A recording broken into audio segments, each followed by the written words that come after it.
আমরা দেখবো $100 million world's first ফেরারি। অনেক লোকেই হয়তো এটা ভাবে যে $100 মিলিয়ন গাড়িটাকে ঠিক এই রকম দেখতে, কিন্তু আমরা দেখে অবাক হয়েছিলাম যে এটা হলো $100 মিলিয়ন কার। এই গাড়িটা হলো এতটাই ঐতিহাসিক আর দুর্মূল্য যে মিউজিয়াম এই গোটা পৃথিবীর মধ্যে মাত্র একজনকেই এই গাড়িটা চালানোর অনুমতি দিয়েছে। এটা একমাত্র এই ব্রিজটার উপরেই চালানো যেতে পারে। এর জন্য পুলিশরা পুরো রাস্তা বন্ধ করে দেবে, এমনকি স্ট্রিট ক্লিনার্স প্রত্যেকটা গর্ত বোঝাবে এবং রাস্তাটা পরিষ্কার করে দেবে, যাতে গাড়িটার কোনো ক্ষতি হবার সম্ভাবনা না থাকে, কারণ এটা $100 মিলিয়ন কার।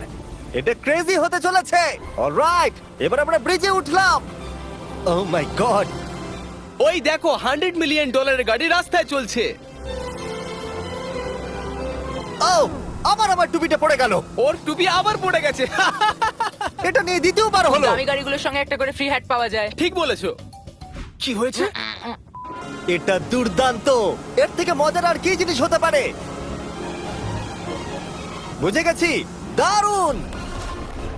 চলো। ও মাই গড, এটা দুর্দান্ত। আমি আশা করবো তোমরা ভিডিওটাকে এনজয় করেছো। এবার ব্রিজে একটা বম ফাটিয়ে দাও।